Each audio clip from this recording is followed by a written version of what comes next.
Welcome to Belgro's Funeral Home, where we celebrate life's precious moments.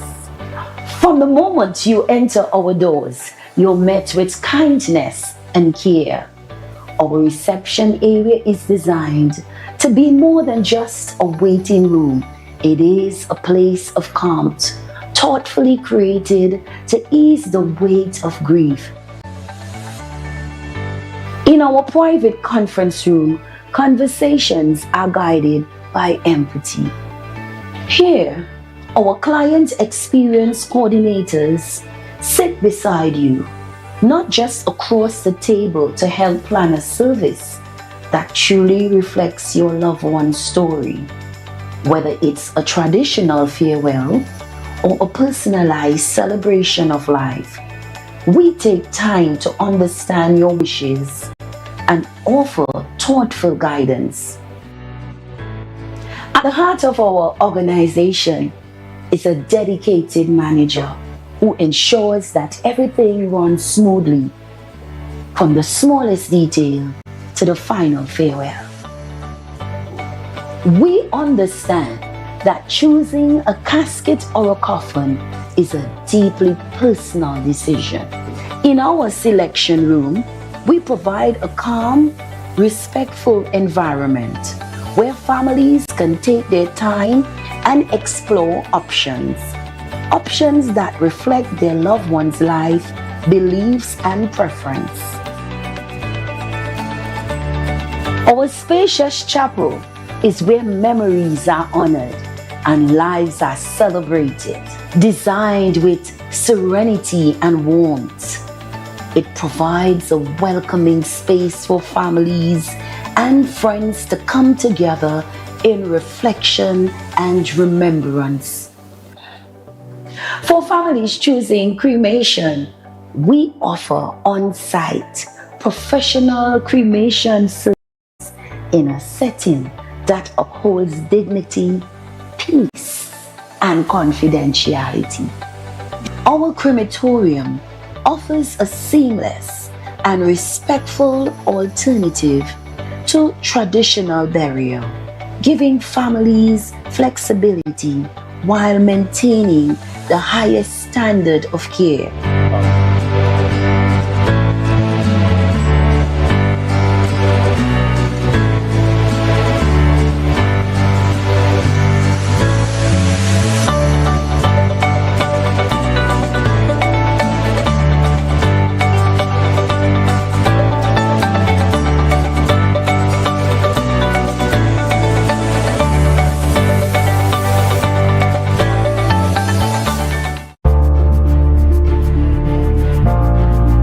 You're viewing Tobago Updates Television, your exclusive gateway to Tobago, broadcasting the beauty of this island paradise to the world.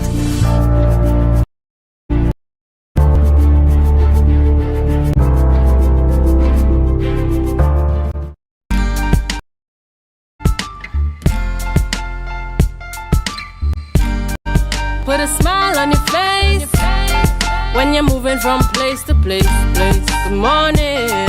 Good morning, morning, good morning, morning.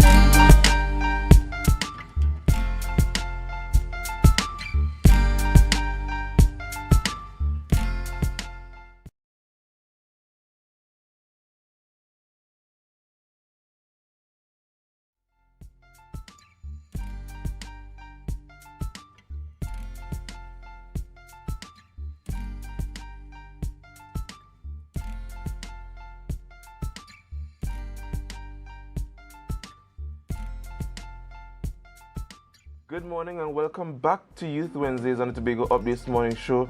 We are viewing us here live in Portmore, Scarborough, Tobago. Yes, I say back because we were just here just a couple of days ago, giving you the youthful vibe, the youthful vigor, smack center in the middle of your beautiful week. We're just here to add a little more spice to your week.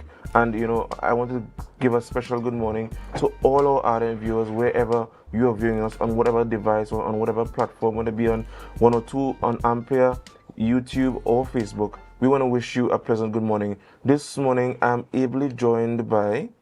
Good morning, Tobago. Good morning to our ardent viewers. I am Renessa Ortiz and we're also joined by... Natalia Nancis Montrachet, good morning to Dwayne, good morning to Renessa, good morning to our viewers on our viewing platforms, Facebook, YouTube, and 102 on AMPLIA. You know, before we go over to news in 90 seconds with Mrs. Montrachet, right, how does it feel to see that new name on air? I mean, I've been... Don't downplay it, please. I think there's a fun... You told me not to downplay, so I'll give you the hype. So the hype was really in the wedding reception, you know. When I hear your husband say, on behalf of my wife and I, it starts there. So, you know, on behalf of myself and Mrs. Montrachet, when you hear it, it kind of... But saying it on air, there's a kind of... What did one of our managers say? It gives an energy. Yes, so yes. I am embracing that energy, Dwayne. Beautiful, beautiful. Guys, you heard it from her first. But hear more from her with news in 90 seconds. Thank you, Dwayne. Here is your news in 90 seconds. So Wednesday, September 17th, 2025. The rhythm and energy of Tobago's carnival season started last evening at the Tobago Soca Titans competition, heated up at Shaw Park Complex. 19 talented artists delivered electrifying performances in the semi-finals of the Tobago Soca Titans, each vying for a coveted spot in the finals. From the strong pool of contenders, only 8 would advance to the finals, where they will compete with the People's Choice Artist and the 2024 Tobago Soca Titans defending champion. The highly anticipated competition is set for October 22nd at Market Square Car Park. Yesterday, Tobago celebrated a landmark achievement in its development history with the commissioning of the Kilgwin Store Bay Local Road and Friendship Road Connector. The long-awaited $65 million project is now fully open, promising safer commutes, stronger connectivity, and new opportunities for residents. Division of Infrastructure, Quarries and Urban Development Secretary Trevor James highlighted the careful planning behind its success. Chief Secretary Farley Augustin said the roadway represents more than asphalt. It embodies progress, economic growth, and community empowerment.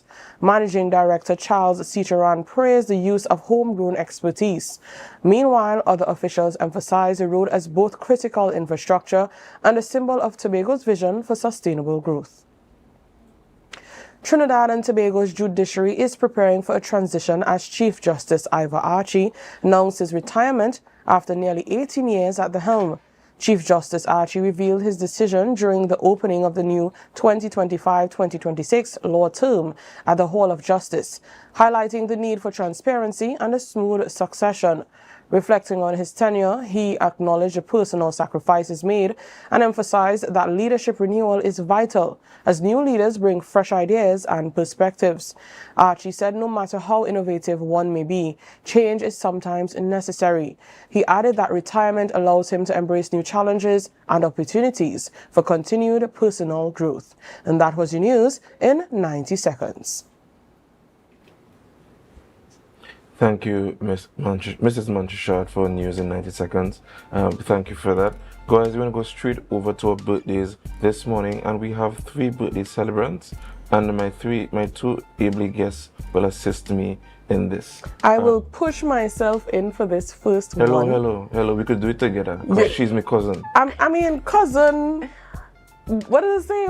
Blood does run in vein. Okay, and water does run a drain. Whatever. Anyways, I'll start. You could continue if you like. Yes. Right? But happy birthday to Mrs. Melina Barrow. Very happy birthday to you. She's always a cheerful person. I mean, Dwayne will give the family little kind of banter, but I will just say that this is a beautiful person, and I really do hope that you have a beautiful day. Your smile is always this smile, as radiant as it always is. So a happy birthday from myself, Natalia Nancis Montrachet, and all of Tobago Updates family. Yes, and I want to continue with Mrs. Montrachet and wish my cousin a happy birthday. Love, respect, and everything. Continue to embody that jolly spirit that you have, and happy birthday from us. Next, I also have another relative here, Carleen. Happy birthday to you, Carleen. In the midst of your loss, I want to still wish you a happy birthday. For those of you who may not know, the young man from Pembroke who was shot dead is her son, I am made to understand that funeral arrangements are wrapping up soon, so look forward to the funeral being sometime next week. So, but happy birthday goes out to you, despite of your loss, and you know, love and respect from here from us, from Youth Wednesdays, and especially me. And last but certainly not least, we have Miss Sian Chance. Happy birthday to you from us here at the Tobago Updates family. We hope you have a splendid day. We have one more person to celebrate. Can we just have that photo, please?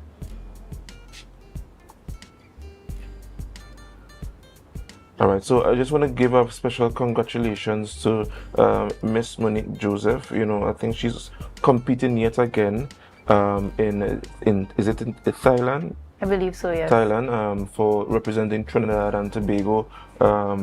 You know, it's a Miss Grand International candidate for this year from Trinidad and Tobago. Continue to make yourself proud, continue to make Tobago proud, and continue to make Trinidad and Tobago proud. You look beautiful as usual, and we look forward to your many victories.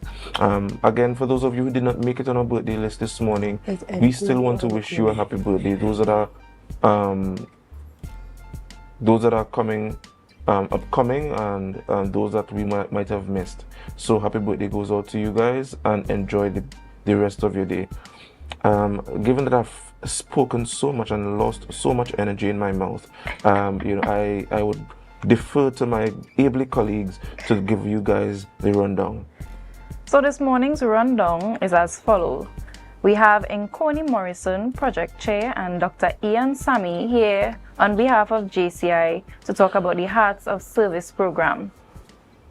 Up next, we have Jabari Lewis. He's an upcoming artist. He's here to talk about new music release. And we'll have a brief discussion about our Soca Titans competition that was held the last night at the Shaw Park complex. Alright, so that is all rundown for you this morning. Guys, we have to tell them to do one thing before we go over to interview all them people. To Share the live, share the live, share the live.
How it's gonna go.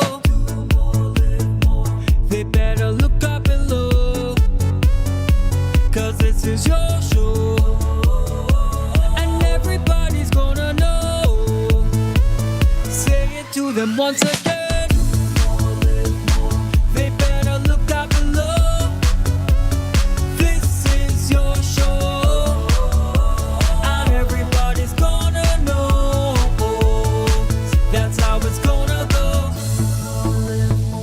They better look up below, 'cause this is your show.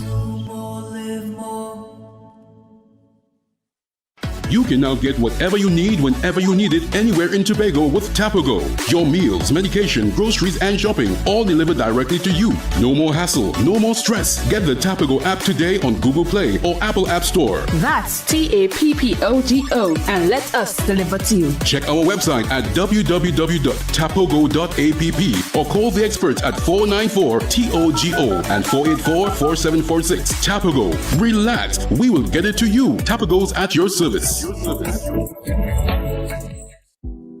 Hey goals, we've got them. At S&R Hair Fantasy, we provide a wide variety of quality hair, the latest hair accessories, adult toys, skin lightening products, female underwear, and much more under one roof. Check us out on Shelbourne Street in Plymouth or call us at 317-0808. We're open Monday through Saturday, 10 a.m. to 6 p.m. S&R Hair Fantasy for queens who know exactly what they want. Are you in a dispute with a registered investment service provider of the TTSEC? Or maybe you're the victim of an investment scam? You can lodge a complaint or submit an anonymous tip to the Trinidad and Tobago Securities and Exchange Commission.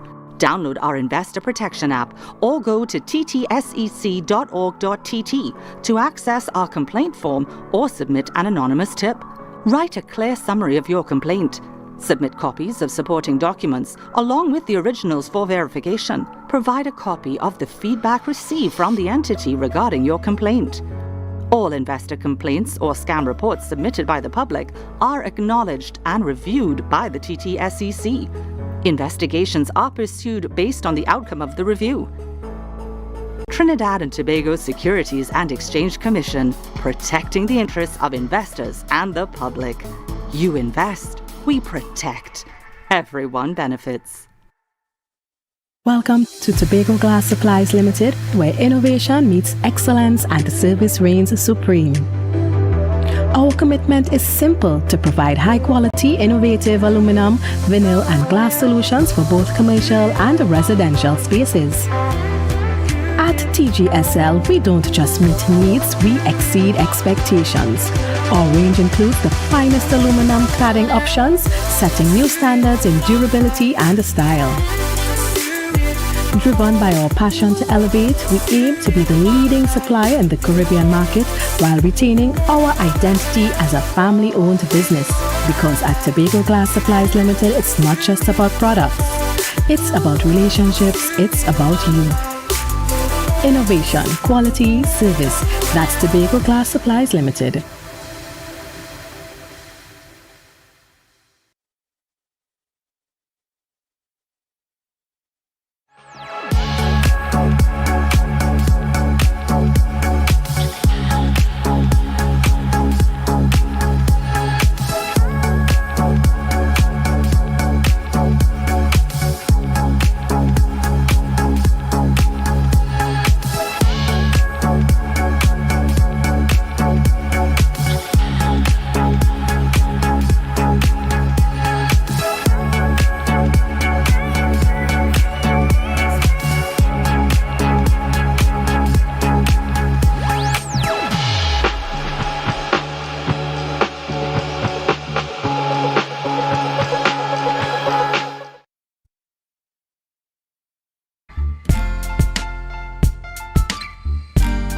Put a smile on your face when you're moving from place to place. Good morning, good morning, morning, good morning, morning.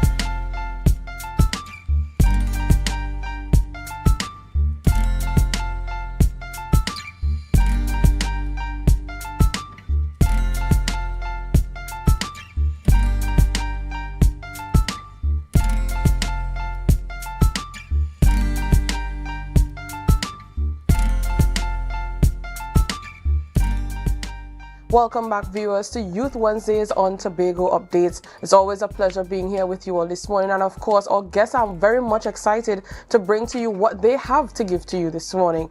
This morning I have with me Dr. Ian Sammy and Miss N. Coney Morrison. I had to make sure and get that correct. You know, there was a power battle there just before this interview. How do I pronounce this young lady's name? I'm really happy that I introduced her with that correct name. It puts a smile on her face and it puts a smile on mine because I got it correct. All right. But Dr. Sammy, Miss Morrison, thank you so much for joining us here this morning. They're here to speak to us on Hearts of Service, right? It's a program that, well, I mean, they'll give you the information, but a program that is a collaboration between the Yahweh Foundation and JCI Tobago. And they'll be giving you, you know, some insights into that program. And of course, just giving you the history behind JCI. We all want to know what this is. Maybe it caters to you. Maybe you'd like to join this foundation. All right. So good morning to you both. Good morning and thank you. Thank you so much for being here. I know I gave a very heavy introduction there. I love to ramble. Yes. Yeah.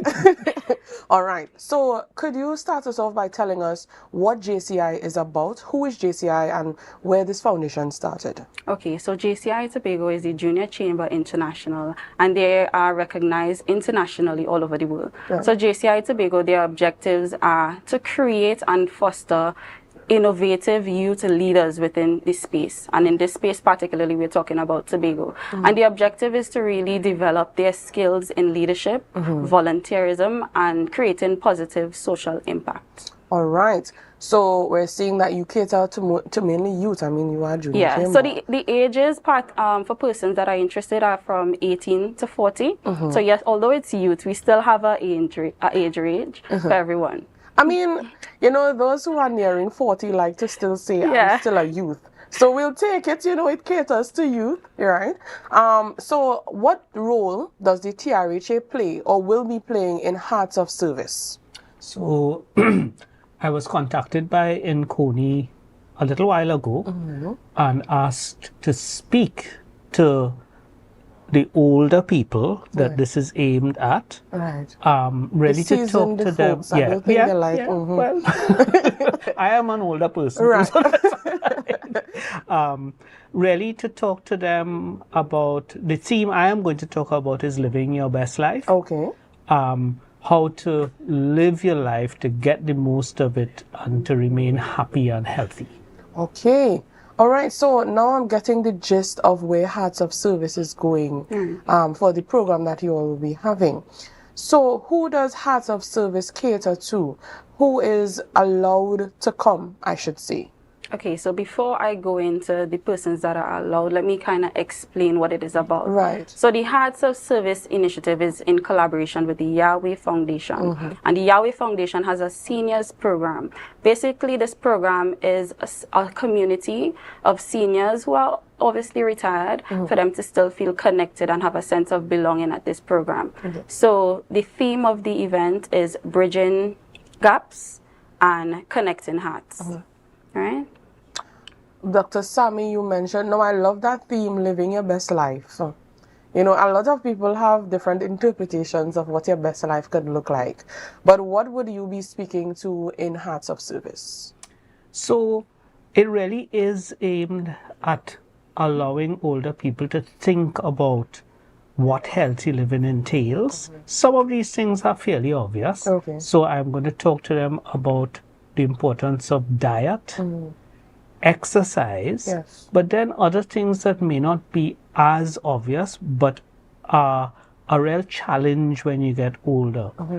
Social interaction, the importance of having those family and community connections to keep you alive and active and connected with people. Mental health. Older people often without either recognizing it or acknowledging it, can start to suffer from low mood and depression, and that could have a profound effect on their quality of life. Disease control. As we get older, I really am saying we now, you know, we start to have challenges with chronic illnesses like diabetes, high blood pressure. And it's really important that we understand our illness and learn to live with it and control it. And then finally, sorry, I'm just trying to think. Just one other thing. Injury prevention.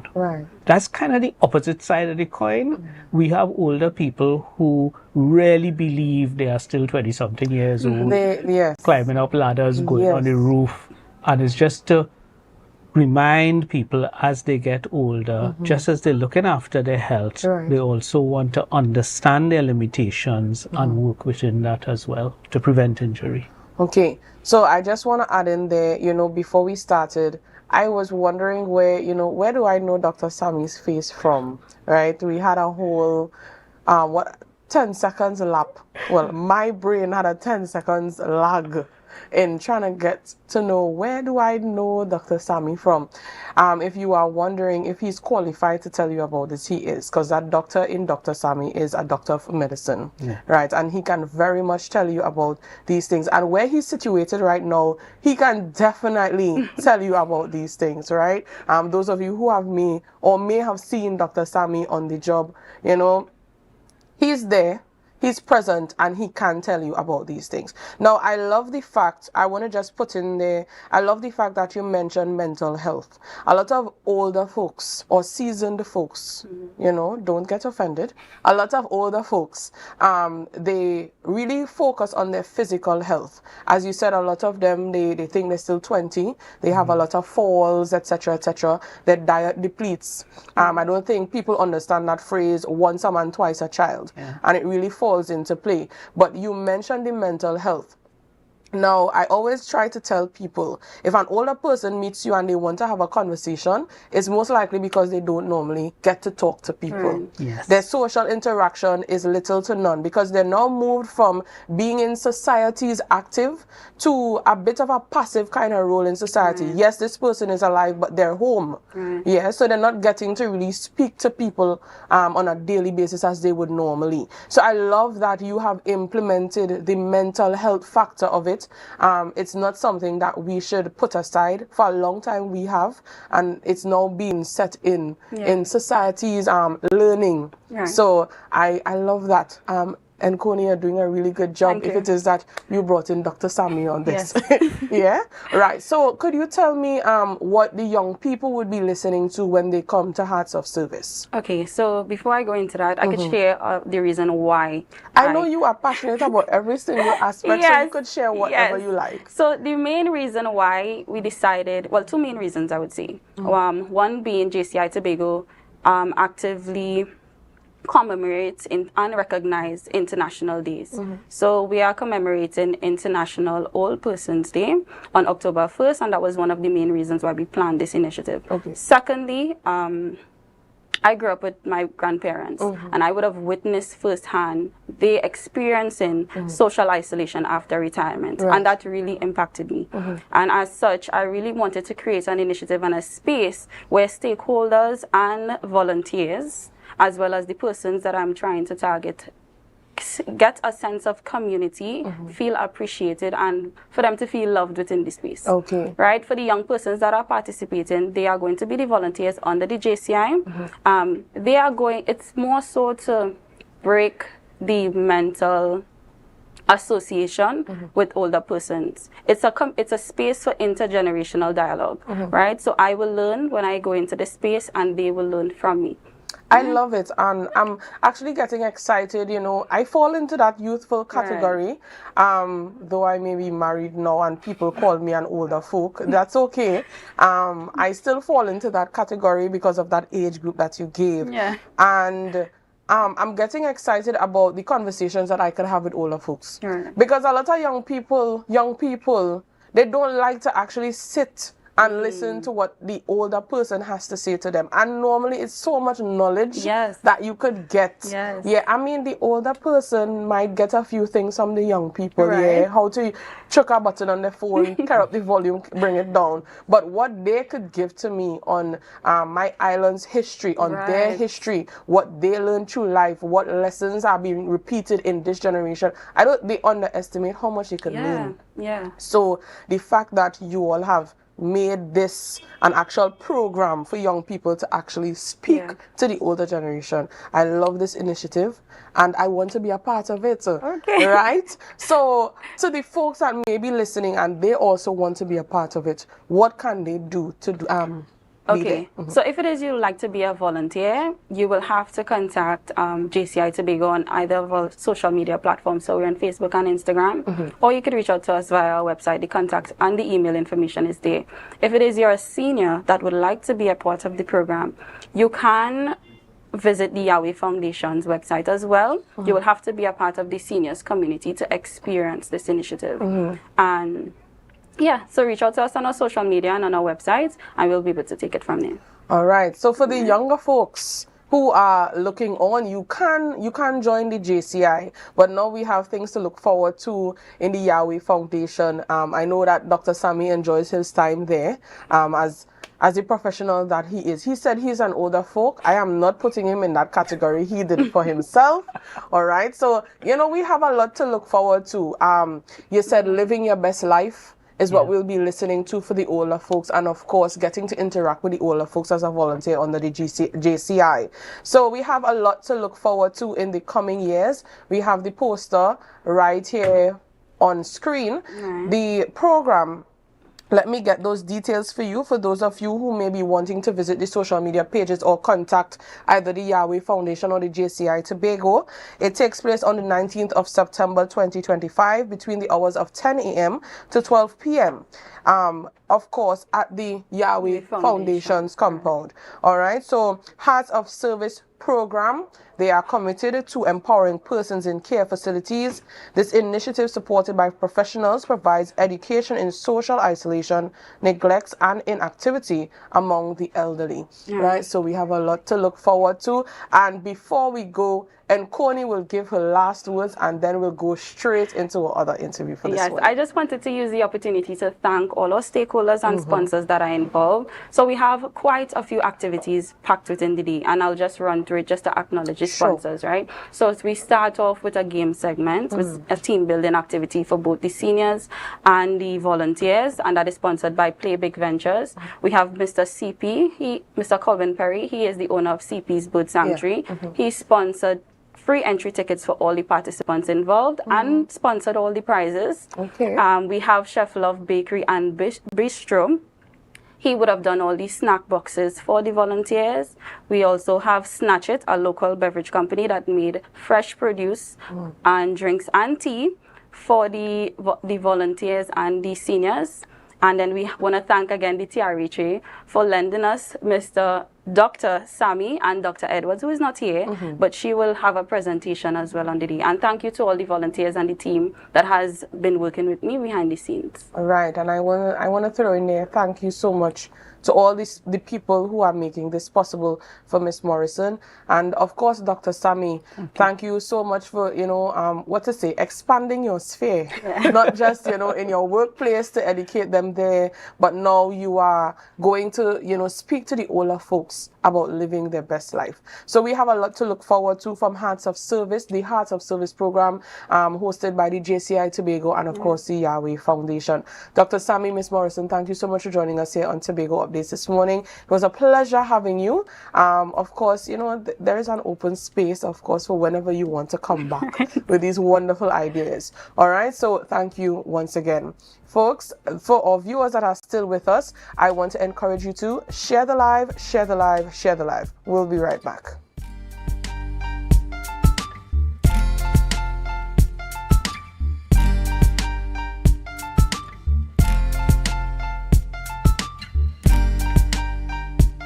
I send in a big, big, big, big dirty bun for you. Better than them. And I have a big, big, big, big dirty bun for you. So you better don't run.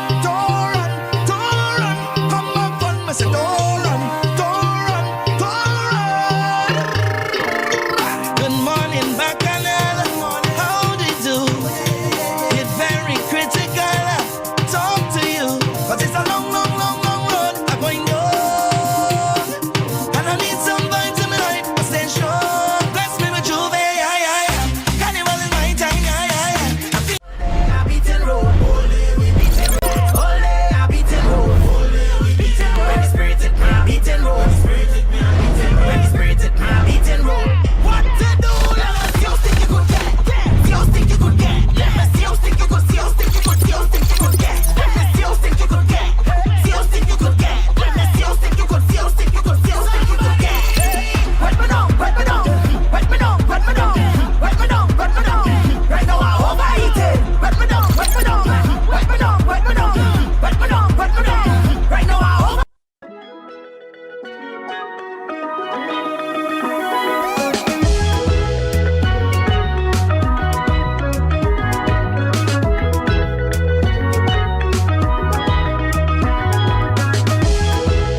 Vietnam. We take charge. Squid, welcome, man. Always the scene. A Rich Junior, you know your shows, this be the most Drink or sink, it's real simple. So we're gonna ask a particular question, and if he answers, he doesn't have to drink. Right? If he answers, you sink. What kind of questions this is? Easy thing. Destra or Fian? No. Destra or Fian? Now that one really little. It's tight. That's what's going on. What's going on? Right. I don't know.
With Flow Business's new smart solutions, powered by super fast, reliable broadband, you'll feel like there are more versions of you working for you. From website design, development, and digital marketing to promote your business, 24/7 business class support to cloud solutions, security, and more. Multiply your growth today.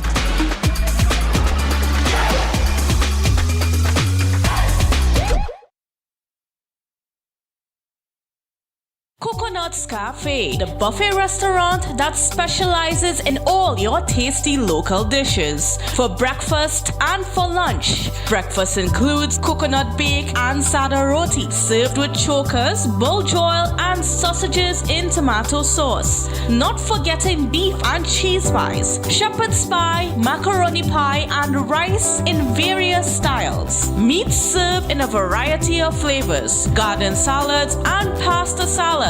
All this accompanied by fruit juices, coconut water, your choice of a great combination to appease your taste buds. So call us today to order, as we are here to accommodate your busy schedules or if you are having a cooking day off. That's essentially the main catalyst which drove Frenzy Mass. I mean, all of us would have do a lot of things together, and this was just the next step now, evolution. We lime, we party, so why don't we take all of that and bring it into Tobago, into a form of mass where we could go on Gallivant and do the same thing where other people could see what we do it on a bigger stage. But at this point in time, I think Frenzy is important to me, so I decided to put some energies there. It's our first year Tobago Carnival, we now partner with Iconic Mass, and it's our first time, so I felt like, just see, come and really stamp your name and make that presence from the mass side of things. So guys, if I Frenzy Mass, really excited for Tobago this year. Love to see the girl bend over. Suck me, girl. Arch your back, arch your back. Start to arch it. Suck me, girl. Arch your back, arch your back. Say 1, 2, tie up the shoe. 3, 4, bend back more. 5, 6, no time for tricks. Wine like a feeling for sticks. So I want you bend like you forget to scream your leg. Hold on by your ankle them. Not just you, girl, you want your friend, you want your friend. Ride me, girl, and while in Frenzy Mass. Watching out there. That is what I was seeing. Rocking it slow. That is what I was seeing.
make money, job friends, making money, job friends. Make money, make money, make money. I get money. This is a brand new joint for all the youth. Making money, job friend, this one's for you. Making money, job friends, this is something new. If I can do it, tell me why can you? Kids from a young age, learn to stack your money. This one for the young kids, G's and mommies, who's out there working hard for money. Working hard, grinding hard, no stress, nobody. Make money, job friends, making money, job friends. Make money, job friends, making money, job friends. Go get money, job friends, making money, job friends. I'm making money, job friends, making money, job friends. Make money, job friends, making Welcome money, job back friends. to Tobago Updates. This morning we are here with Jabari Lewis, also known as Young Black Chef, here to talk about his new release, Make Money. Good morning, Jabari, and welcome. Good morning, Vanessa. Good morning to the viewers on the morning show, regionally and abroad also. Bless you. Thanks for having me here. So Jabari, you're here to talk about your new music release. Tell us about the song Make Money. What inspired you to write the song? I was working at the House of Pancakes in Compoint, and it was during COVID, I remember, and I was on social media and I saw a lot of young people was like, oh, my friend left me, my friend abandoned me, I'm just on money. And a lot of posts and stories was like, make money, job friends. So I did a song around that. So based on what you just described to me, this song sends the message of it's important for you to ensure that you put in that effort and that work to gain financial rewards so that you don't have to depend on the persons who may potentially abandon you. Well, yes, you can say that. Yes, you can say that. That's absolutely correct. Okay, so tell us about the creative process. What was that like in creating this song? I know you mentioned that it was sparked out of COVID when you saw all the social media posts. What was the creative process like? What space did you have to get into to create this music? It's really funny because the song that is right now as it is, it wasn't like that. It took me years to write it actually. Took me like a year or two to write it. I had to do a lot of work and adjusting to it. It was really strenuous. The beat, 3D, Michael Gordon with Spitfire Studios, he did the beat. And in the studio I was really nervous, and I got help from him, producer, great guy, and we just orchestrated the song, and that's what it is for today. So what has the response been like so far in terms of the release? Are you receiving an outpouring of love? What has that been like for you?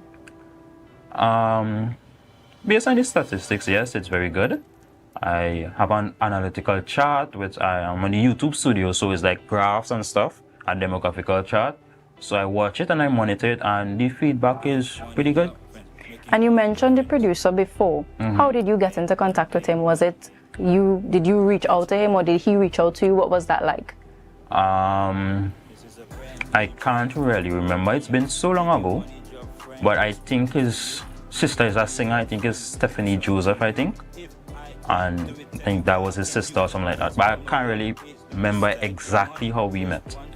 Okay. So it was interesting to me to see your stage name as a Young Black Chef.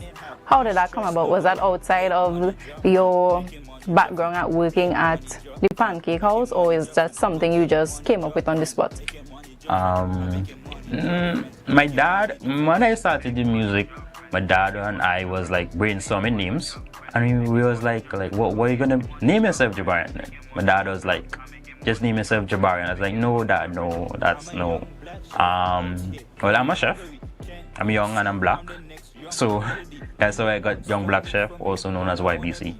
Okay, and it just shows how you are combining all of the aspects of who you are to make your personal brand. Apart from it just being Jabari Lewis, it's also Young Black Chef, and I'm happy that your family is supporting you. Can you tell us a bit more of some of your support system, how they encourage you in this journey? I have a lot of friends and family. Yes, my parents are supporting me 100, thank God to them. I have a lot of positive people around me. Most people don't have a lot of positive influences around them, and I'm fortunate and highly blessed to have a lot of positive people to reinforce me and push me towards my progress in the music and who's looking out for my success. So what's next after Make Money? Is there other songs on the way? Are you looking to collaborate with anyone in particular in the future? Can you share a bit about that? Of course, I think any artist desires to collaborate with other artists, whether it's locally, regionally, or abroad. I think that's a desire of everyone, of every artist. Sorry about that. Of every artist. I have more songs. I have a soca. I have a freestyle, what I did. And I just released a song about 2 weeks ago. It's called Do It For Me. Okay. It's a dancehall song. So you're dabbling in a lot of these genres. Because I just heard soca and now I'm hearing dancehall as well. Yes. As crazy as this song, I'm trying to do something that has really been done in terms of music, trying to get a hit song out of most genres of music. Now, for the viewers who have not heard your music as yet, do you mind giving them a sample so that they have an idea of the vibe that the new release brings to the table? Can you reiterate that question? I put it in another way. I don't really understand. I'm so sorry. Can you give them a sample of the song, and do you mind singing for the viewers so they can get a vibe of what the song is like? Yeah, sure. Yes, that's possible. Would you like me to sing a cappella or over the beat? You can do it a cappella.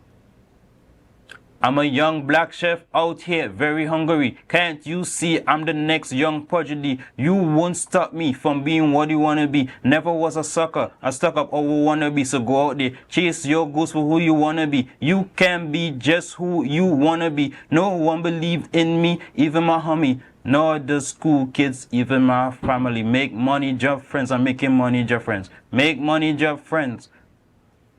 Thank you so much. Now, for viewers listening, can you tell them what streaming platforms they can go to listen to Make Money? Currently, it's only on YouTube. I'm not ready for digital commercial sales. I am trying to finish an EP. When I finish the EP, I will look at commercializing digitally. That will be on Spotify, Tidal, Apple Music, those big streaming platforms. But I'm not ready for that yet. Okay. Jabari, well, thank you for coming on this morning. And I wish you all the best in your endeavors. And I'm looking forward to big things from you in the future.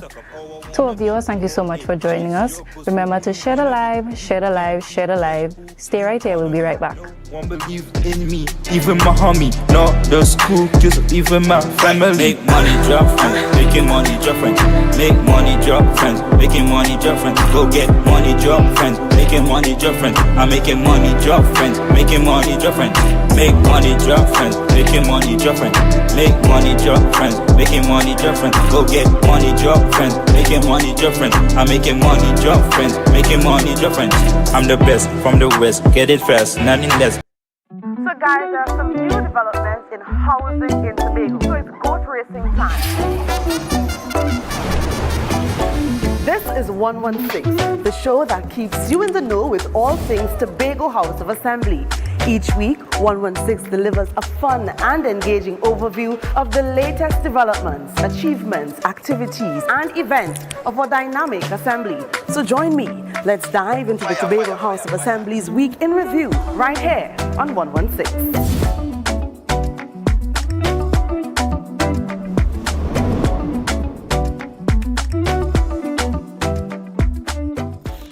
MI4 Security Services Company is the most advanced security service in Tobago. Ask about our cash and transit service. It's safe, risk-free, reliable, and timely.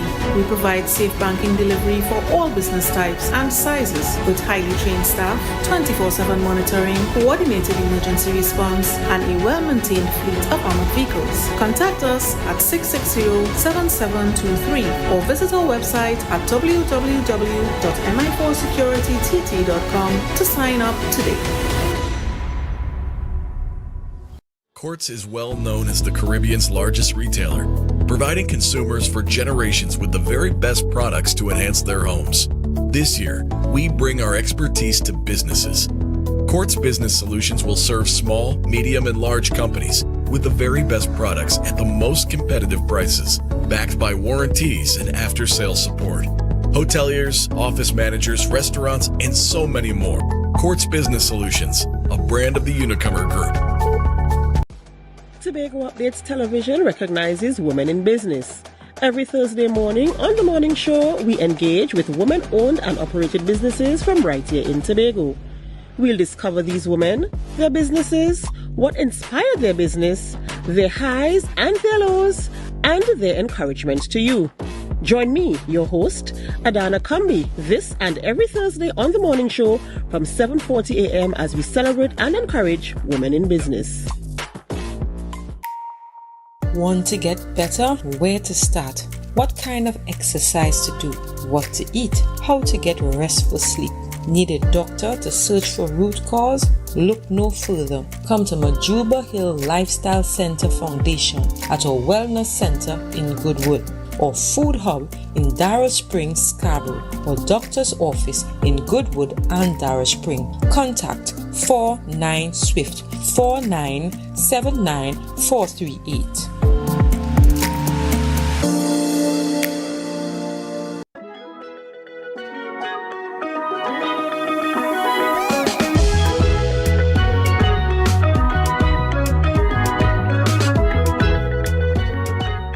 Take your shot with Junior K. Always with the introductions, as you see. And of course, we're on television. Big up to my boy Saki. We just complete. I saw that. So we didn't have a choice. We had to call it. Good. So.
Put a smile on your face when you're moving from place to place. Good morning, good morning, morning, good morning, morning.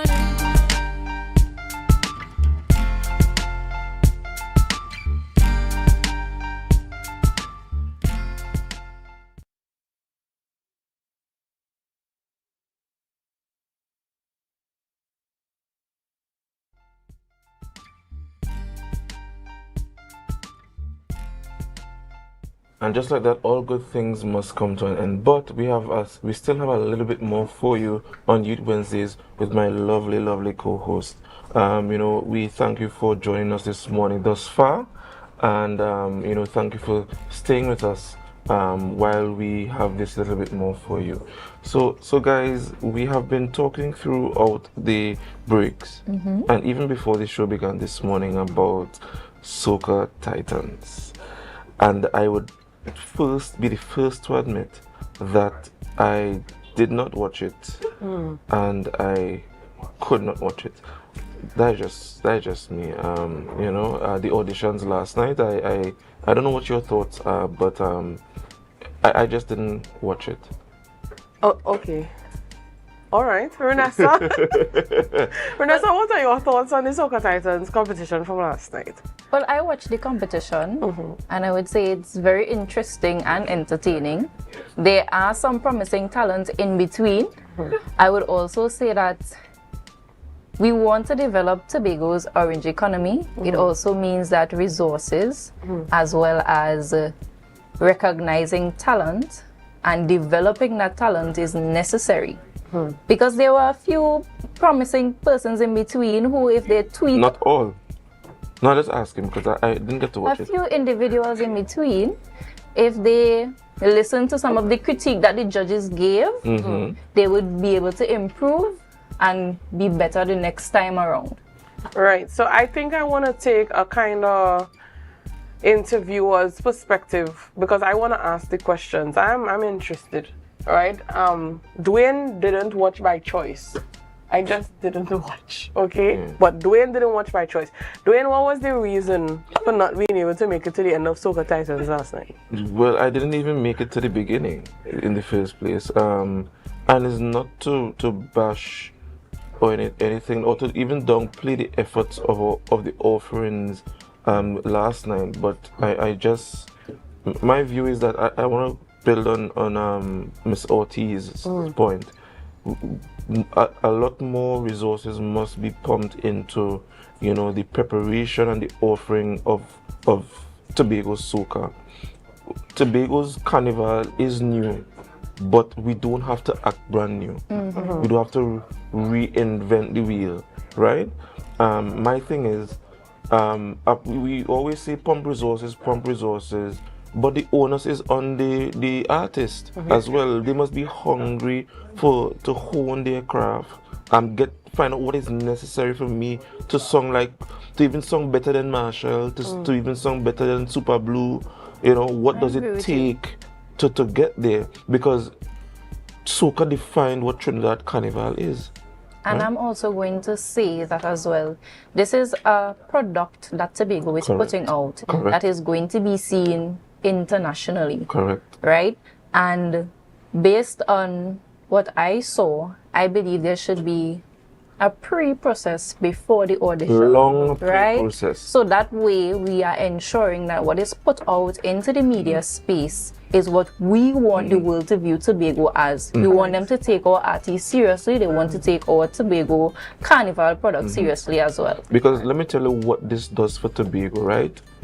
Just as much as there's Miami Carnival, Voice, Marshall, and them just leave Trinidad and Tobago, go and make them US dollars all around the globe, right? Because their product is thing. Now, granted, let us not take away from the potential, right? My encouragement to our upcoming artists is to put in the work. That's just my thought. So I'm piggybacking off of what you just said, right? You all mentioned artists, the big artists that we know. We know Voice, we know Marshall. Renessa also mentioned that we want to see them develop themselves into something that they could be. It throws me back to a media statement that Marshall would have made at one point, saying that he didn't start off being the best. He developed into the best. And I think just as Renessa is seeing the potential in some of these artists, I think we all need to see it, right? That they have to start somewhere.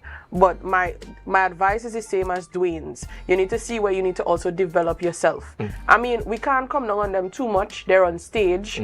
We know that on stage brings us some nerves. We could do as much training as we want in the background, but when we reach on stage and we see them people and we see the lights and the song starts. Especially when we know how brutal the commenters can be. These things actually play on your mental before you even start, so you will have all the confidence when you go in front of that crowd, because you know how belittling some of these comments can be. It really plays on your psyche. Yes, and in addition to that, you also have to look at the fact that this is not a church performance. Now, let me explain myself. When you know how it is. Right, when you go to church and your boss and you do everybody, the audience still giving you a little amen. You know, thank God for this talent. But you know, you're looking at people actually being judged by an audience, being judged by actual judges. They're going to sing for people to say yay or nay. Right? This is give their worst critique. Correct. Worst critique. Best critique, we're hoping doing as well, right? So, you know, we still have a lot to look forward to from the Soca Titans competition. We may be at the semi-final stage, but, you know, we have the finals to look forward to on October 22nd. So we need to stay tuned. Want to see, right? I just really want to see.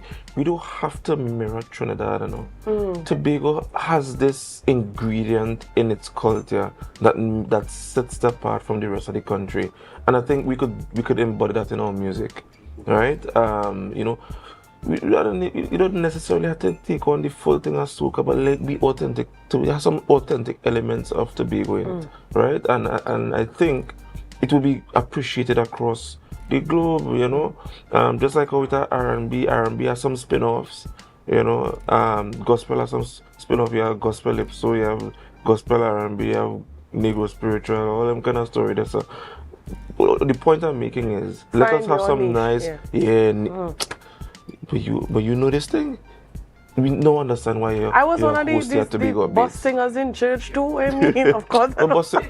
Natalia could sing, eh? Natalia could sing, and Miss Ortiz could sing very well as well. Doing as well. Let's throw that in, that. Right? Let's throw that in a smooth alto too, eh? Let me just let you know. Me know about right? That. But we have a lot going on in this space. And the three of us, we speak a lot. You know, we started at 7:47 and it's now 7:56. Yes. Speaking about that very exciting Soca Titan show. But we don't want to leave you without discussing the poll that we have posted online. The Tobago Updates page, if you all do want to vote, we encourage you to vote. The poll question asks, do you believe that the THA will receive an increased allocation from the national budget, which is expected to be presented in October? I don't want to share my views because I want people to vote first. But I will ask Dwayne and Renessa what they think about this. You know, try to stay as neutral as possible. You don't want to encourage them to vote yea or nay, yeah? I did hear the Prime Minister say that, you know, she acknowledges the fact that we have been running a deficit budget for quite some time. I do anticipate that she said that she anticipates that will still be the case this year. An increased allocation for Tobago. I want to trend on the positive side, but you know, prudence will dictate that I wait and see. Right? But I'm hoping that we have a greater allocation, you know, for Tobago. The hope is always there that Tobago would always get more than certainly.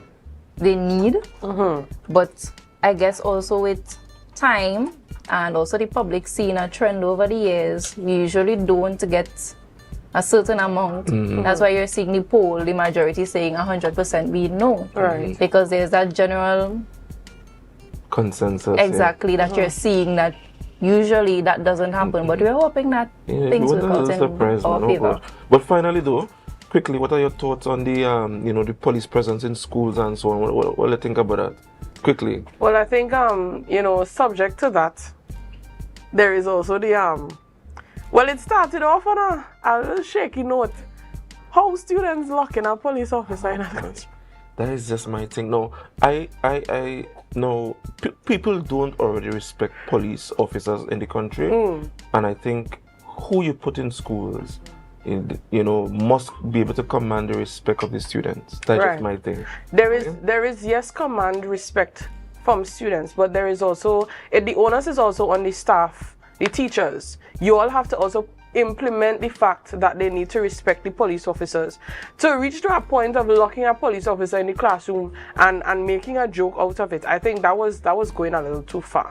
Right? But I think on the police's side of it, the police service, the TTPS, what they could do as well as train these officers not to somehow end up in these positions. Right? I think also general lack of respect by the public towards the police also has to do with the fact that sometimes we, the public, feel disrespected by those in authority. So it's a matter of you give respect and you get respect. Correct. If you are enforcing a law, ensure that you are also enforcing it in your personal life. It's not that I'm seeing you out on the street when you're a civilian and you're doing illegal things and then you're going to go and put on the uniform and then ask me to do what you know we shouldn't.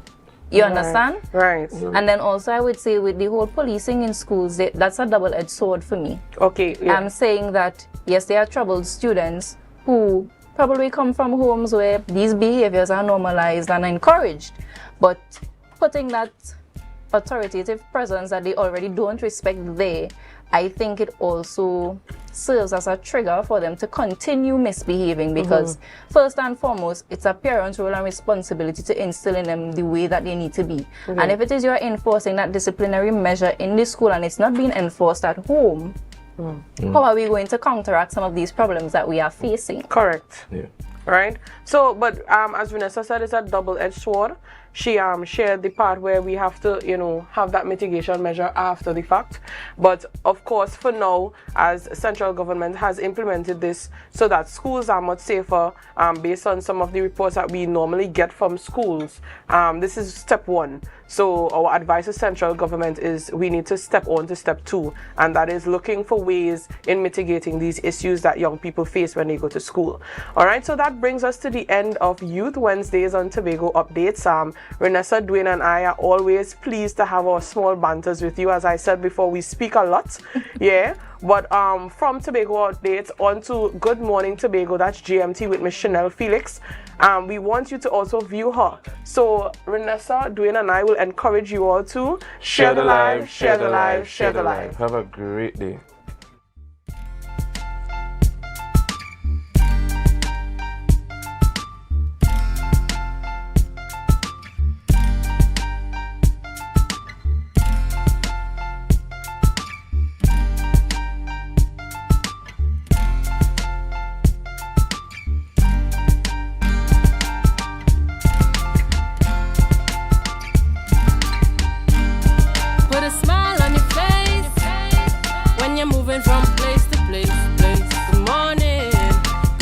Family member is dying. There are a lot of support for patients. Therefore, a lot of patients, relatives, friends, and well-wishers follow them to clinic. The building that we now exist in is really small. We have 6 chairs in the waiting area, and there we cannot accommodate patients and relatives. If it rains, relatives have to find their cars. The sun is too hot, relatives have to find under trees. This situation was untenable. Therefore, the move is welcome. I've been to the place, I've visited. The ambience is good. I know there is some construction to be done to make it fit for purpose at this time. And I do believe and I do feel that move, we will be able to enhance the care we give in various ways, because then we have space. Relatives will be able to come and sit with patients. That kind of intimate support will be there. For me, if I have to say yes or no to the move, I would have said yes in 2012, 2013, thereabout, when the population started growing. That is after we had started in 2010, and patients knew that we had services available in Tobago, and they start migrating from Trinidad. Definitely, patients, relatives would be happy. Patients would be happy. Staff would welcome, because the unit is definitely tight. You can't move a wheelchair around the unit. There's one patient toilet. The situation is not good as it is. About 40 years ago, I got into an accident, and I got a blow, sterile stuff, and I had a scar. And I was always conscious of feeling the scar. So one day I felt it a little uncomfortable, and I started to check it, until I decided to have a checkup. The doctors and the nurses and again, they were really nice. You could see they were operating under duress. The place was uncomfortable, inadequate, not comfortable to sit for privacy, and because it's cancer, because you're doing it, and you want the service, you go. If it was for any other reason, you would have looked for somewhere else to go. But they needed, and they need to be approved. This is where, for instance, if I have to speak to a family about what's going on with a patient, I have to have the patient and all the relatives in this space. It's not really conducive to that sort of conversation, especially if the news is not good. Normally after chemotherapy, we want to see you a week later to see how you're going and check your blood count, and then a lot of times that's a second journey to St. James. A lot of people would just disappear for 3 weeks, and we hope we see them when the next treatment session comes around.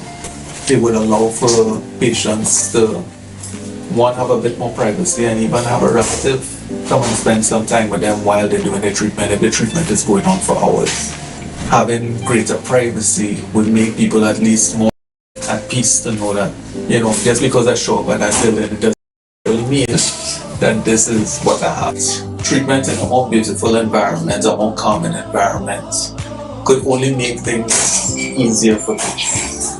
They're going through enough as it is, just with the illness and diagnosis, and coming to grips with that. I'm so happy to know that you are doing something about it. but it's about time.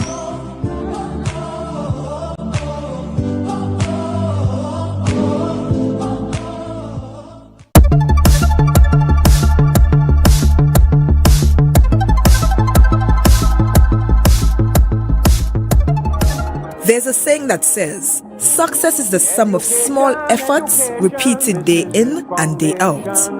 And what these C, CAPE and CSEC students did day in and day out was never give up.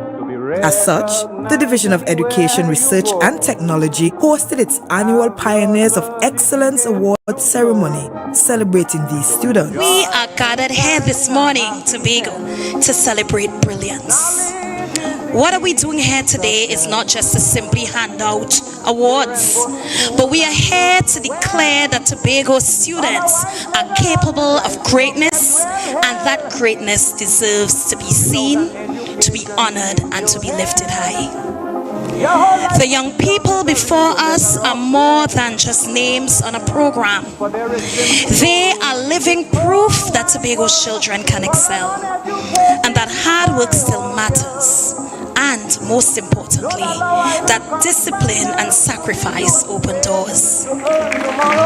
And so my students, all of you on the stage this morning, my charge to you is simple. Simple yet profound. Do not allow today to be your peak. Let it be the foundation of an even greater legacy. Because excellence, my dear students, is not a one-time award. It is a way of life. It is choosing discipline when others are distracted. It is choosing honesty when others try to shortcut the system. And it is choosing courage when challenges arise. And so this morning, as Secretary of Education, Research and Technology, a representative of the Executive Council to the House of Assembly, I want you to remember this. Tobago is watching you. Tobago is counting on you. Tobago believes in you. You are our pioneers of excellence, not only because of what you achieved last year and this year, but because of what we know you will achieve in the years to come. Congratulations to each of you. May this ceremony not only celebrate your past effort, but ignite your future greatness. May your light shine so brightly that others are inspired to follow. And may Tobago rise because he dared to dream. To our C students, you have conquered your first major academic milestone. The C exam has sparked much national debate because of the immense pressure it places on our children. And yet, you students stood tall. You faced the challenge and you emerged successful. That is definitely no small feat. Many of your peers would have struggled, but you were resilient and you demonstrated tenacity. You didn't simply top your class in Tobago. You earned your place among the best in the Caribbean. That is a phenomenal achievement. You have demonstrated once again that students from this little island and many persons compete on the world stage. Keynote speaker Jabari Lewis, in her delivery, told the honorees she was once in their position, and though she excelled in academics, her life was all about balance. Each one of you, your place on the merit list for C-Cycle Cape, and the young scholars the examinations have done exactly that. You have ventured into unknown territory of difficult subjects. You have emerged victorious, carving a path of excellence for your inspiring those who will come after you. I know that well. Just 5 years ago, actually, I was an 11-year-old St. Andrews feels having placed in the top 10 for Tobago. Without an education in your head. I remember the relief and the feeling had been swarmed. That door that led to school led mornings. It led to developing my own self-drive and staying determined through both shallow. To me, this year, where I was blessed to achieve a total of 12 grade 1s. Furthermore, to be a rounded student, you shouldn't rich brilliant character. It means that you not only but on the sports field, in the art studio, through community service, and in thoughtful conversation with others. Secretary in the division, Ms. Hackett, introduced the first secretaries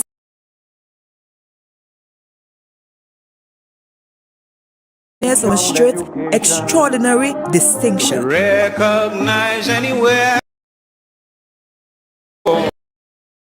Certificate to show. That was a production of the Department of Information, Office of the Chief Secretary, Tobago House of Assembly.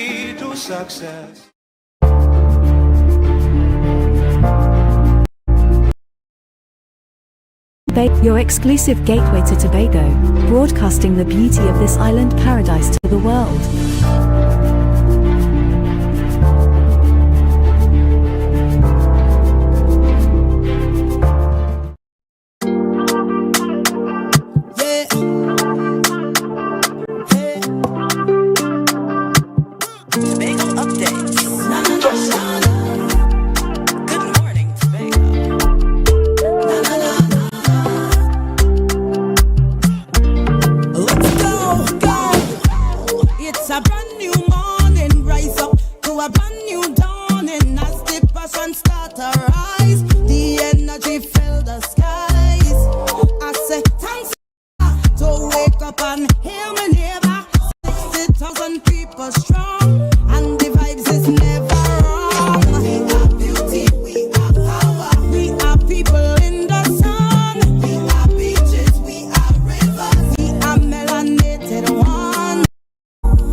It's a brand new morning, rise up to a brand new dawning. As the passion start to rise, the energy fill the skies.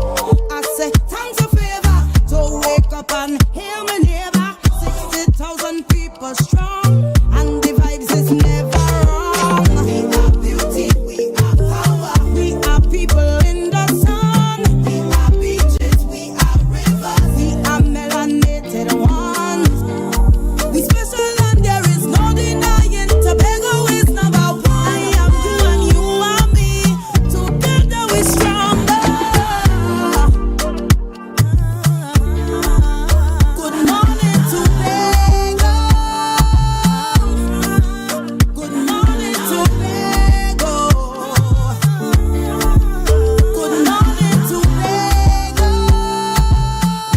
morning and welcome back to Good Morning Tobago right here on Tobago Updates. Guys, today I'm sitting on the couch.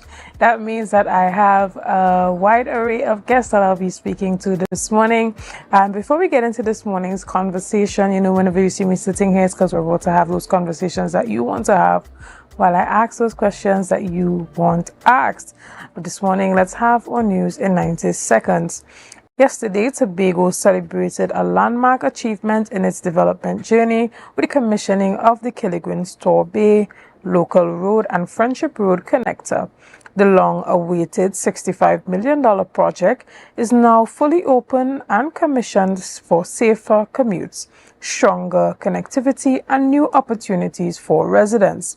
Division of Infrastructure, Quarries and Urban Development Secretary Trevor James highlighted the careful planning behind the scenes to contribute to this success. Chief Secretary Farley Augustine said the roadway represents more than asphalt. It embodies progress, economic growth, and community empowerment. Managing Director Charles Sicharan praised the use of the homegrown expertise. Meanwhile, other officials emphasized the road as both critical infrastructure and a symbol of Tobago's vision for sustainable growth.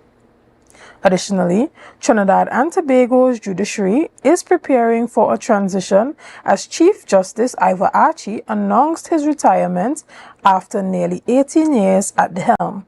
Chief Justice Ivor Archie revealed his decision during the opening of the 2025-2026 law term at the Hall of Justice, highlighting the need for a smooth succession.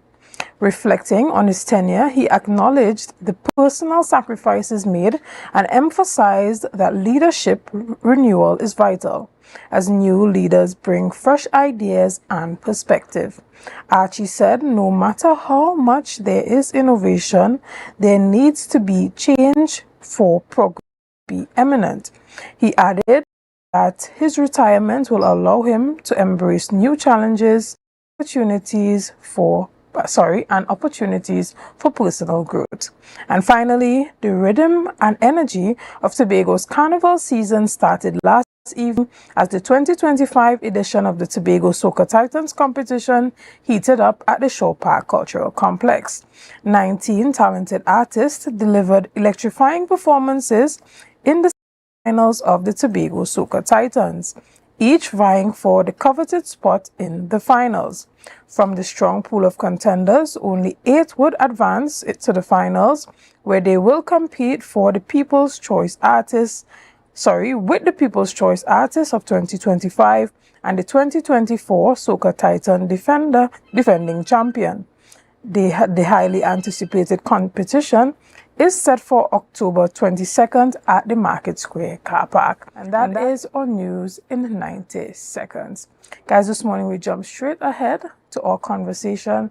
And as I told you this morning, I have a full house. This morning I'm chatting with Mr. Didan Daniel, who is the chairman of the board of directors for the Tobago Reforestation and Watershed Rehabilitation Program, as well as the general manager, Ms. Kelly Manette, and the program manager, Mr. Sean McCoon. Good morning, guys, and welcome. Good morning. Good morning. So it's a pleasure to have you here this morning, and there's a lot that's happening with the Tobago Reforestation and Watershed Rehabilitation Program.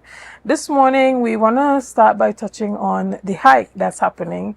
We know that, a lot of persons are interested in the outdoor activities right now, and tell us a bit about how persons can get involved in that, and what's the time and the date for the activity. Okay, so this hike and plan to be the third installment that the Tobago Reforestation for short has hosted here in Tobago.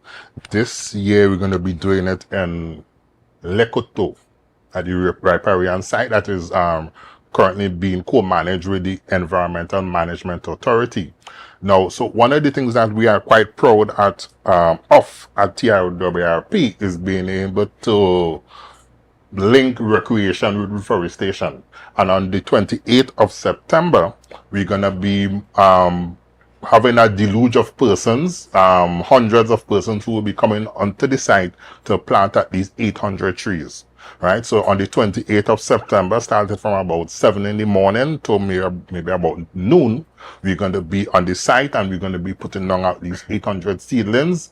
The benefit of which will be for environmental sustainability, providing a habitat, managing the watershed, and all the lovely stuff that goes with environmental protection. So reforestation, recreation, we're going to be having a good time. You could go on our Facebook page as well as our website, and you'll see the registration link so that you could participate in the event as well. Excellent. And tell us, is it that you have identified that this particular area needs new plants? Tell us why this planting initiative is happening in this particular area.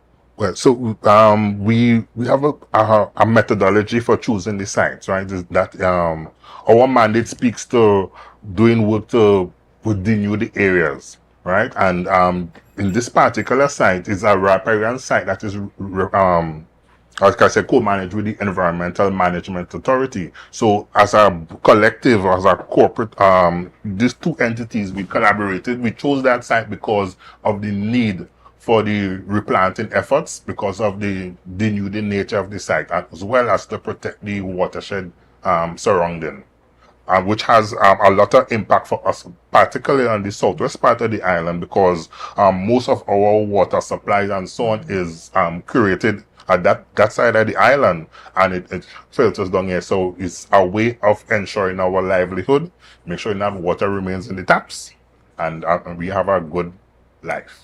Right, and Mr. McCoon, tell us about how this event has been supported in the past and what type of turnout you're expecting this time around. Right, so as Mr. Daniel indicated, this is our third installment of the Hike and Plant.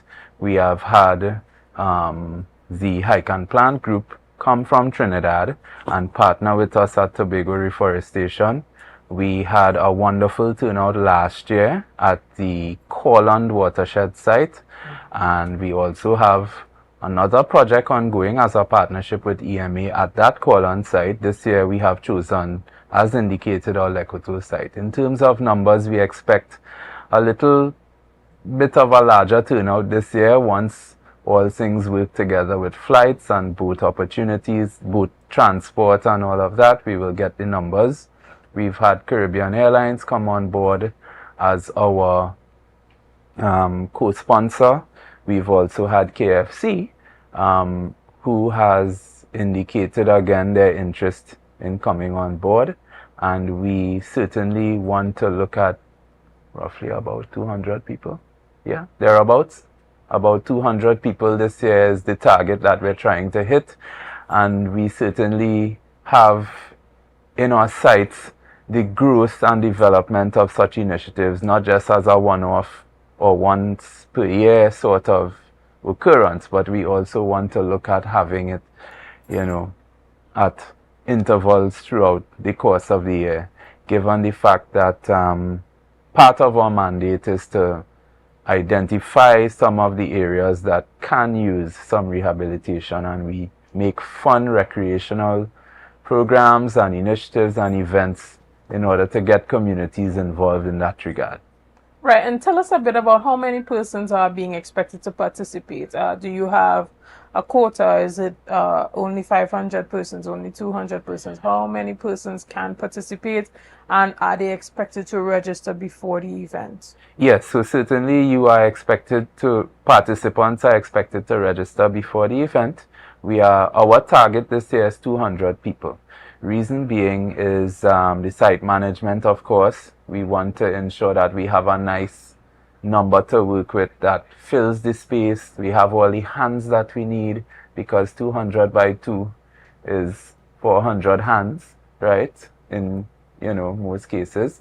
So we want to ensure that we have around 200 people. The registration is ongoing. The numbers have been going steadily, and we expect a decent turnout, and 200 is our target for this year. Right, and Ms. Kelly, this is a free event. Persons do not have to pay to participate. Why is it important for persons to come out and really be a part of this? So it is a free event, and it is very important to encourage the environmental stewardship within our local country, well, Tobago as well as Trinidad. And we are also welcoming any visitors as well to the island. So it is in a bid to encourage a change in behavior, environmental awareness, and also awareness of our impact on the environment, whether both positive and negative. So through this hike and plant event, we hope to allow persons to understand that we can have fun and save the environment at the same time. Excellent, I like that. And you know, persons often complain that there isn't much to do in Tobago, but there are things that are happening. It's just a matter of, you know, knowing what's happening and being a part of that. Even as the Tobago Reforestation, you know, does these type of events, is it that you are looking forward to continuing to grow the size of the event? Because I heard from Sean that you want to keep the numbers limited in a way that you can manage it. But, you know, what type of growth are you looking for these type of events? Well, growth not just in numbers, but growth in the awareness of the need for planting trees generally. Earlier in the we launched a campaign that speaks to More Trees Please. So whereas we may have a planned event where we actually putting down trees, we want community groups and so on, environmental groups, to have that kind of mindedness so that they will plant trees in their backyards, in their communities and so on, to reap the benefits of tree planting. And it's a nice recreational thing to go out, especially barefoot on the ground, feel the ambience of the environment, and all these things. Is a wonderful, wholesome type of activity that we would like to encourage people to do generally. Excellent. So just numbers, but also in awareness and intensity. All right. I look forward to being a part of that particular event. But I heard that you guys are doing some work over at Little Tobago. Ms. Kelly, can you tell us a bit about what's happening there? All right. Well, in terms of our green spaces management and our mandate to develop our green spaces, we have started consultations with some of the key stakeholders at the Little Tobago site and in Speyside and in northeast end of Tobago. And this is in a bid for us to start implementing the user fee and a user policy at Little Tobago. So we have consulted some of the stakeholders, including boat tour operators, hoteliers, and again, this is ongoing. In terms of our last consultation, we had a lot of feedback, and positive feedback, I should say, and also some feedback which would give us food for thought in terms of how we plan going forward with the implementation of that user fee for Little Tobago. Right. Sean, tell us a bit about why we have to move towards these user fees. You know, when you travel throughout the region or even internationally, you go to any site that is a tourist attraction, you have to pay a small fee that helps to contribute towards the maintenance of such a site. But, you know, here in Tobago, I believe that persons are ready for this type of move. You know, we are now at a place where we understand that in order to maintain what we have and to enhance what we have, there must be a price connected. But what about the locals who say, well, we always go there and, you know, it's a part of what we do. We go over there to fish or whatever the case may be. Tell us about how do we manage that move towards development and also keeping the locals engaged. So one of the things we found to be quite interesting at the consultation that was held recently with the stakeholders up at Speyside, and of course by extension the northeast of the island, between, as Ms. Manette said, the tour guides, tour operators, the boat operators, etc., is that they are actually open to the user fee and policy development. They are open to it. What we did identify, however, is that we may have one particular rate for locals once you are landing or getting off on the island to do activities, and another rate for foreigners, which we would also encourage intake of Forex. So they can actually now pay in the foreign currency, pay in US dollars, pay in euros, pay in Great Britain pounds, or EC dollars as the case may be. So the encouragement is that we want to have an intake of Forex, which is an income earner, not just for Little Tobago and not just for reforestation, but for the island.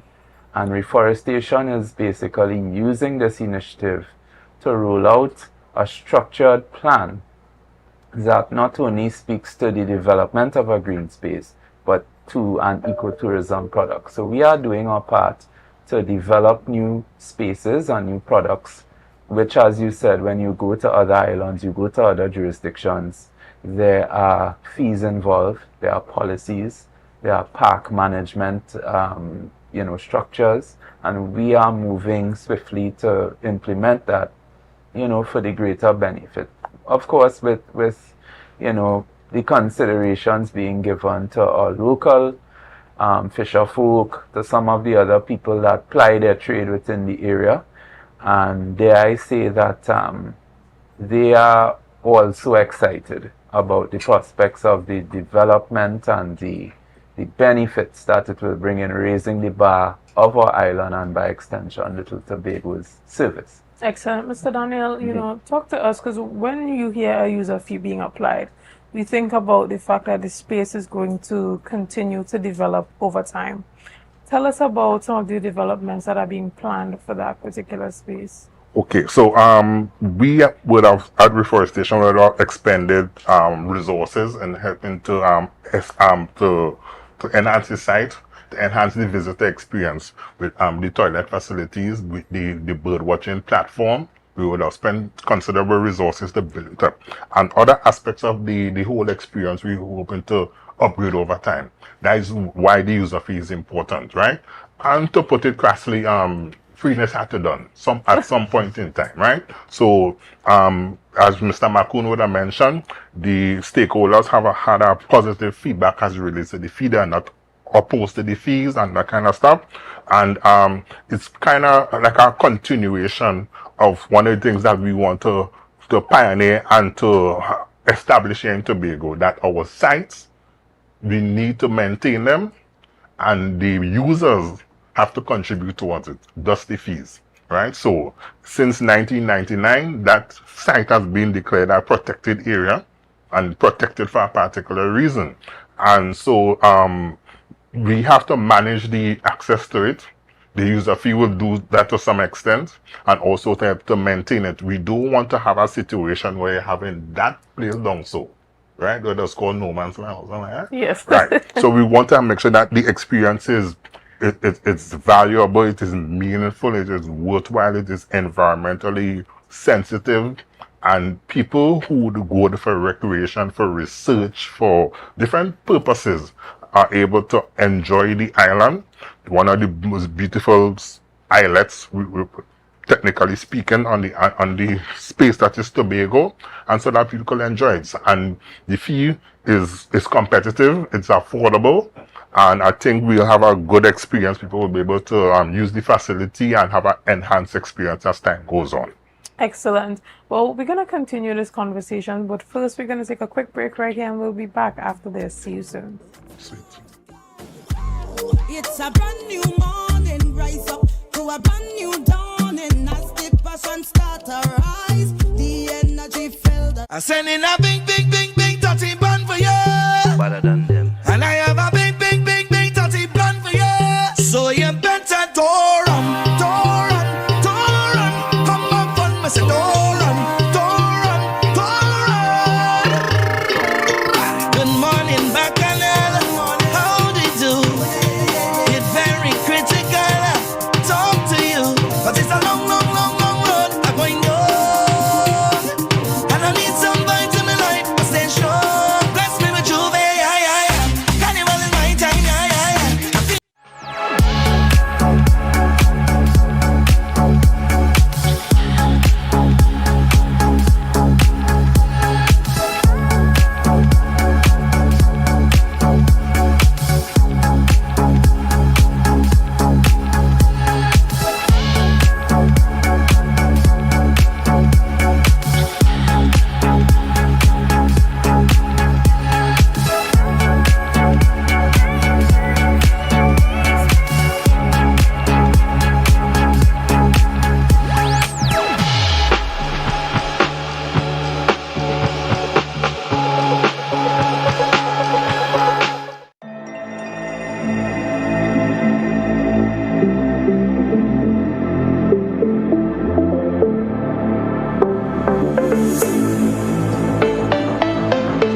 Hey.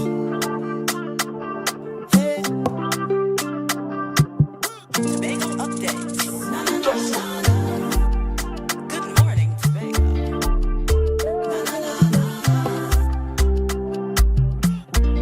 Let's go. It's a brand new morning. Rise up to a brand new dawning. As the passion start to rise, the energy fill the skies. I say thanks a favor to wake up and hear my neighbor. 60,000 people strong, and the vibes is never wrong. We are beauty, we are power. We are people in the sun. We are beaches, we are rivers. We are melanated ones. We special and there is no denying. Tobago is number one. I am you and you are me. Together we stronger. Good morning, Tobago. Good morning, Tobago. Good morning, Tobago.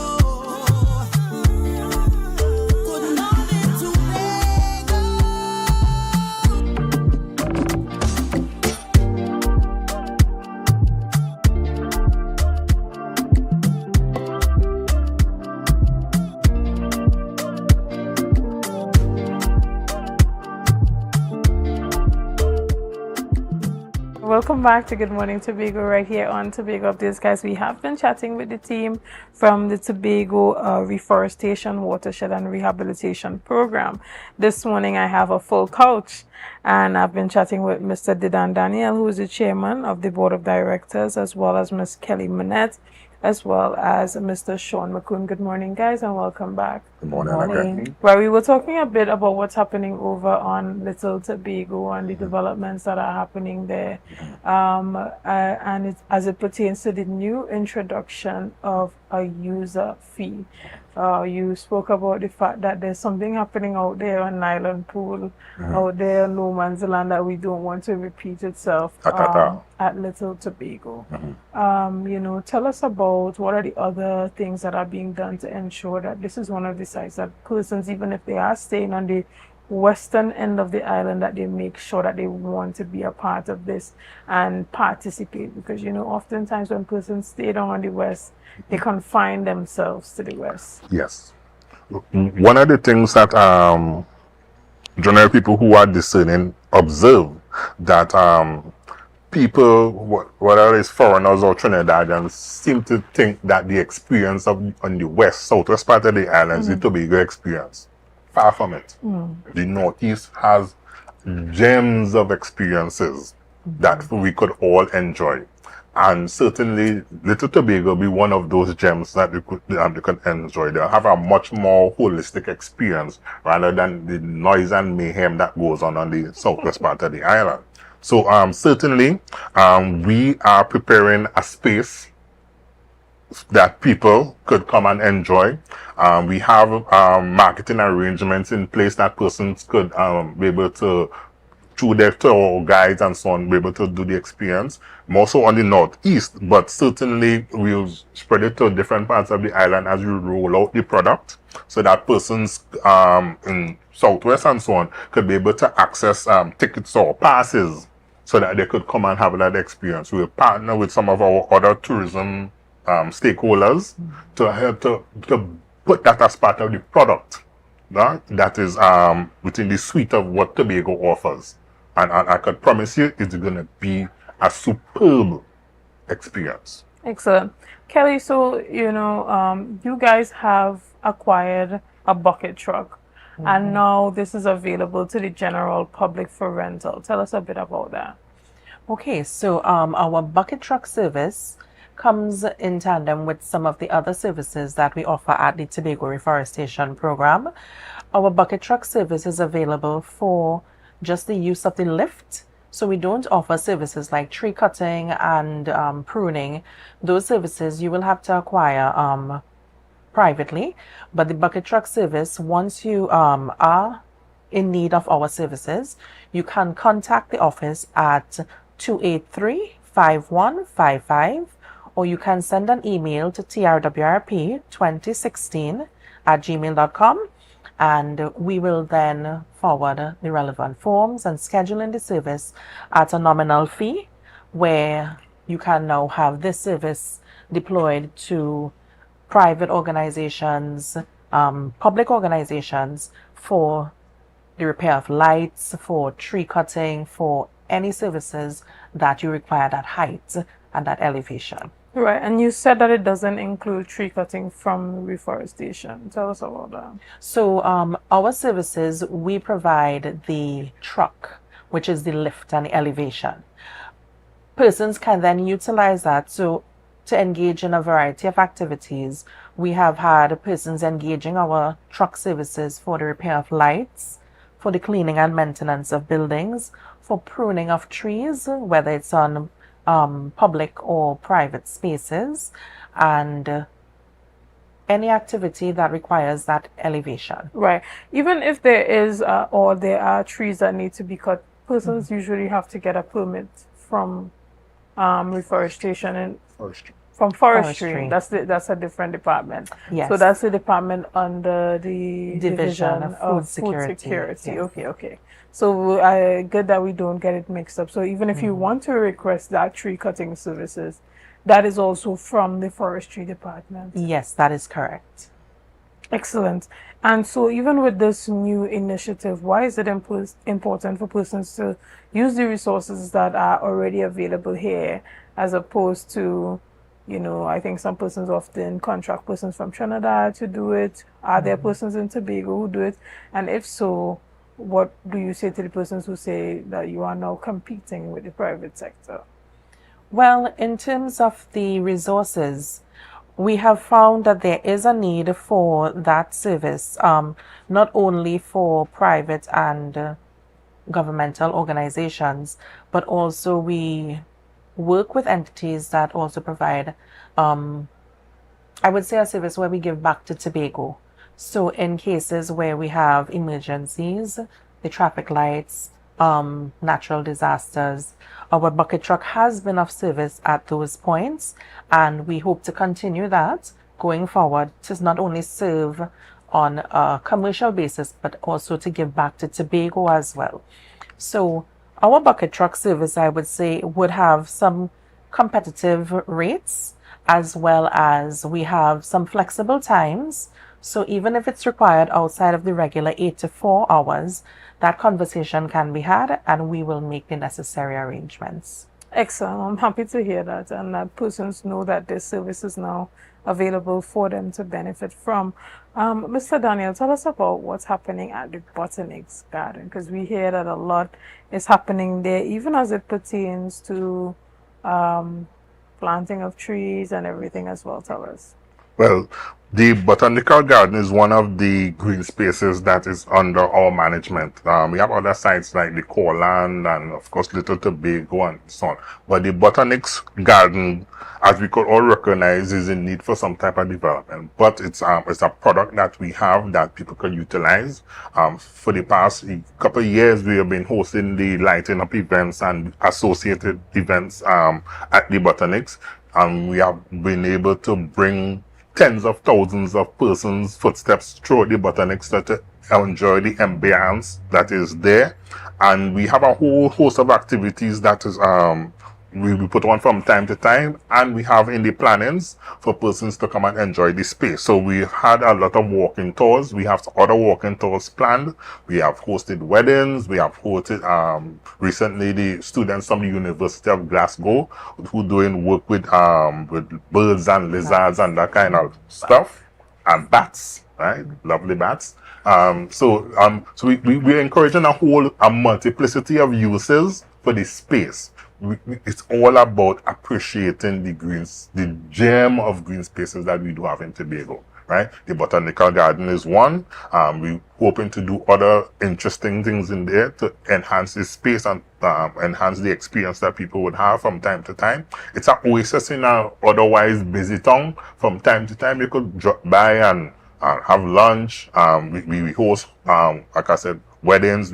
Church groups come there to fellowship and that kind of stuff. So we just want to get people to come into the space, enjoy it, and reap the holistic benefits from being in such a uplifting and grounding Right. atmosphere. And what about the fitness groups that are looking for a place to, do their workouts, yoga? Tell us about it. Is it that you have to come and engage the your department? Like how is it done? Or can they just walk in and have their session? Well, certainly, because you will want to have a plan, like I said, we don't want haphazardness that's happening in other places, right? So, you will come in, you will have a conversation with these lovely people, right? And, let me know the days and time of your planned events, and so that we can make sure there is no clashes, and we make sure that the grounds is in a kind of way so that we could host you properly. Right, so the fitness groups, and we're looking forward to seeing you there, Chanel. Could come to have the conversation, to have your different events. It's a nice undulating environment so that you could have different type of physical challenges to make sure the heart and lungs working in a certain kind of way. And walk the trails and so on. It's going to be a beautiful experience. We'll do some work on actually curating it. You might have a little stuff to give you some points of interest. You observe a bird or a bat or some kind of thing, and have a really good experience. And look forward in next month. We have our enhanced experience. We're going to be hosting a tea shop. Okay. At the Botanical Gardens, right? So you can come down and get all your lovely herbal teas. You'll get your sauce of tea, all your different nice bush teas, fever grass, and what else we have in a bay leaf and all that loveliness, right? So you can come there and have a nice cup of tea. And so what day is that? Because I think I would really be interested in being a part of that and sharing that with my friends and persons on the platform. Oh, certainly. So it will be in October. In October, in early October, you should be establishing that tea shop. It will be a lovely piece of site where you could come and really have a lovely thing. And the tea will be a well-managed operation. We're promising you that. Right. So certainly gather your friends. I know you're an influencer on social media. So you'll get your peoples together and come and have enjoy a lovely cup of tea. I will definitely take you up on that offer, Mr. Daniel. Yes, I indeed. hope to come and get some tea and biscuits. We hope that it'll be a really nice Crumpets and all of it. a really nice experience. Mr. McCoon, what are some of the future plans that we can look forward to from the Reforestation program? So the Tobago Reforestation and Watershed Rehabilitation Program, TRWRP as we are affectionately called, Reforestation, we have some exciting plans in train, one of which we touched on before, which is our overall mandate for green space development. Each and every one of our green spaces is earmarked for some interesting developments, aside from the obvious building out of further amenities and, things that benefit the general public for usage. We want to also launch several initiatives. We will be launching several initiatives with the environmental clubs at schools. We also have the More Trees Please campaign, as was mentioned before. And one interesting thing I want to mention is that Tobago was actually, through the Tobago Reforestation program and our tree planting exercises in the past 2 to 3 years, we were actually fourth highest in terms of the numbers of trees planted in the English-speaking Caribbean through the Caribbean Philanthropic Alliance's Caribbean Tree Planting Project. So we are actually in the top 5 right here in Tobago, with Reforestation being a standard bearer. That program is actually being relaunched and reconvened in October. So it coincides with many of the initiatives and projects that we have ongoing in terms of the Scarborough Botanical Gardens. We also have a pollinator zone. We have a plan for that that will attract butterflies and different things that will add color, add value, add a wonderful use within the Botanical Gardens, which is our flagship green space that we manage. The Corlan Heritage Park is also being considered for some scale up in terms of activities for conservation, partnerships with NGOs and CBOs like SOS, Save Our Sea Turtles, to really bring to bear environmental education awareness and raise the bar in terms of how we do things with bringing environmental education and conservation practices to each and everyone here in Tobago. Excellent. Kelly, tell us a bit about the World Food Day and the reforestation participation in that. What can we look forward to seeing from you guys in that entire celebration that's about to roll out? So this year, as part of the World Food Day celebrations, we have taken a little different approach this year, and what you can expect is to see more like a company's corner, where we will highlight some of the services offered by the Tobago Reforestation and Watershed Rehabilitation Program. In addition to the services, also those new services being implemented, such as the walk-through tours at the Botanic Gardens, and also highlighting to the general public, as well as raising the education and awareness of the green spaces that we do manage, and that system that has now been put in place to not only access but also to enjoy those green spaces. So for World Food Day, we hope to highlight some of our projects that we have been conducting over the last year and give persons a more hands-on approach in terms of come visit the Botanic Gardens, come see what we are doing at our green spaces, and get to know Tobago Reforestation a bit more. Excellent. I'm glad that you said that. Mr. Daniel, tell us why it's important for people to actually engage with the reforestation team. Come see what you're doing, understand your role, and be a part of your events. Again, I want to stress that there is that hike and plant initiative that's happening very soon. We all look forward to being a part of the hike and plant. And this is happening on the 28th of September at the end of the month. So, just to reiterate for our viewers why it's so important to really get involved in all that you and your team are doing. But you see, environmental stewardship is a collective activity.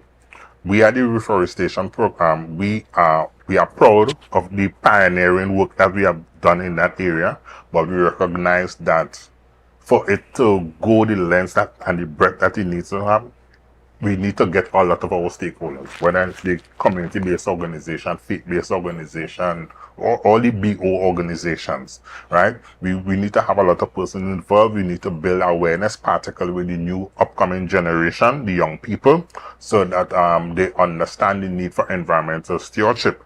It is said that we borrow the environment from our children, right?